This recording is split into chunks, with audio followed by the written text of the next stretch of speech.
Assalamualaikum warahmatullahi wabarakatuh. Semangat pagi Bapak Ibu. Semoga kita dalam keadaan sehat walafiat. Amin. Bapak Ibu guru hebat dan Ibu dosen yang kami hormati, perkenankan kami kelompok 6 akan mempresentasikan tentang psikolinguistik gangguan berbahasa pada mata kuliah kajian linguistik makro. Adapun kelompok yang mempresentasikan materi pada kesempatan hari ini beranggotakan Ibu Sepia Aida Putri, Ibu Sawalin Fitri, Bapak Deden Zainal Mutakin, Ibu Hairiah, dan Ibu Astri Kusuma Wardani. Gangguan berbahasa adalah kondisi di mana seseorang mengalami kesulitan dalam proses memahami atau memproduksi bahasa. Kesulitan ini dapat terjadi pada berbagai aspek bahasa, mulai dari fonologi, morfologi, sintaksis, semantik, hingga pragmatik. Gangguan ini dapat disebabkan oleh berbagai faktor, baik yang bersifat neurobiologis, psikologis, maupun sosial. Faktor gangguan berbahasa yang pertama adalah faktor neurobiologis, yaitu kerusakan atau kelainan pada otak yang memengaruhi area-area yang bertanggung jawab atas kemampuan berbahasa, seperti pada kasus afasia akibat stroke atau cedera otak. Yang kedua adalah faktor genetik.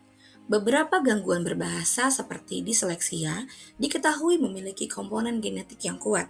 Anak-anak dengan riwayat keluarga yang mengalami disleksia memiliki resiko lebih tinggi mengalami gangguan yang sama. Dan yang ketiga adalah faktor lingkungan.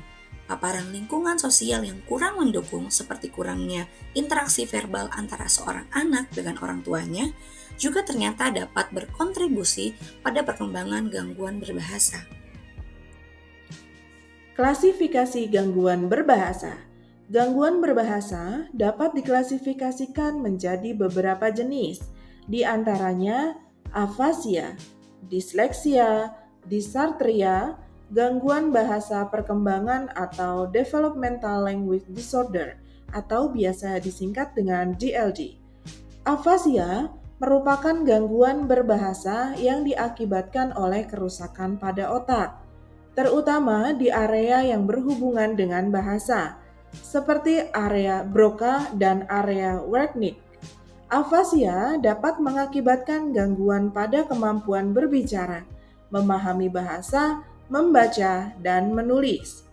Disleksia merupakan gangguan belajar yang mempengaruhi kemampuan membaca dan menulis.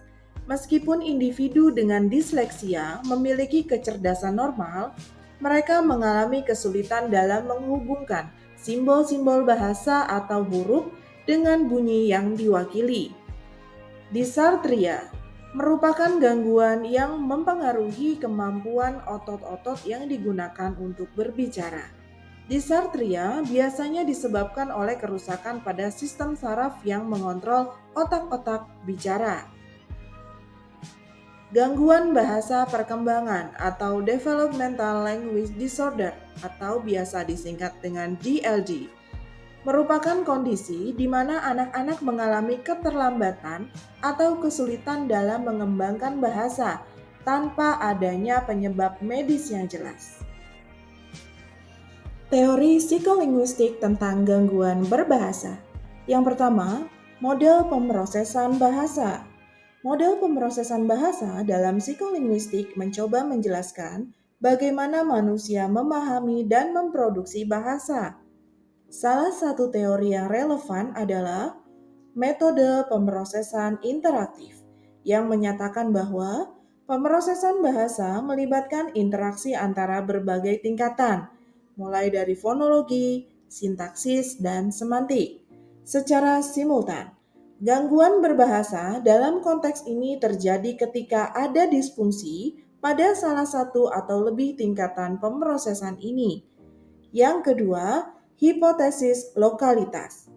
Hipotesis ini menyatakan bahwa pemrosesan bahasa terlokalisasi di area-area tertentu dalam otak, area Broca, berkaitan dengan kemampuan berbicara, sementara area Wernicke berkaitan dengan pemahaman bahasa. Kerusakan pada area-area ini dapat menyebabkan gangguan berbahasa spesifik. Dalam kasus afasia Broca, seseorang mungkin akan mengalami kesulitan dalam berbicara, tetapi masih mampu memahami bahasa. Sementara afasia Wernicke menyebabkan kesulitan dalam memahami bahasa. Penanganan gangguan berbahasa. Pendekatan terapi. Penanganan gangguan berbahasa tergantung pada jenis dan tingkat keparahan gangguan. Berikut adalah beberapa pendekatan terapi yang umum digunakan. 1. Terapi wicara dan bahasa. Terapi ini merupakan bentuk intervensi yang paling umum untuk gangguan berbahasa.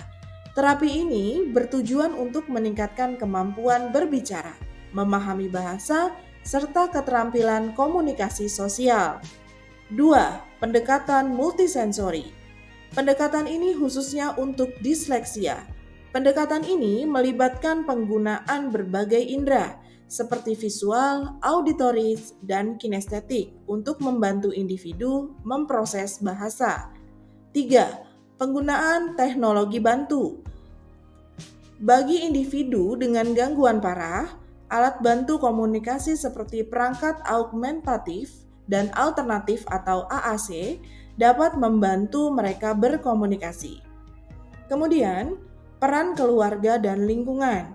Keluarga dan lingkungan sosial memiliki peran penting dalam mendukung perkembangan bahasa individu dengan gangguan berbahasa. Interaksi yang intensif, dukungan emosional, dan pendidikan khusus dapat membantu individu mengatasi kendala yang mereka alami.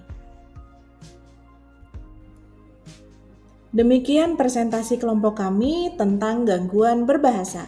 Terima kasih sudah menyimak presentasi. Wassalamualaikum warahmatullahi wabarakatuh.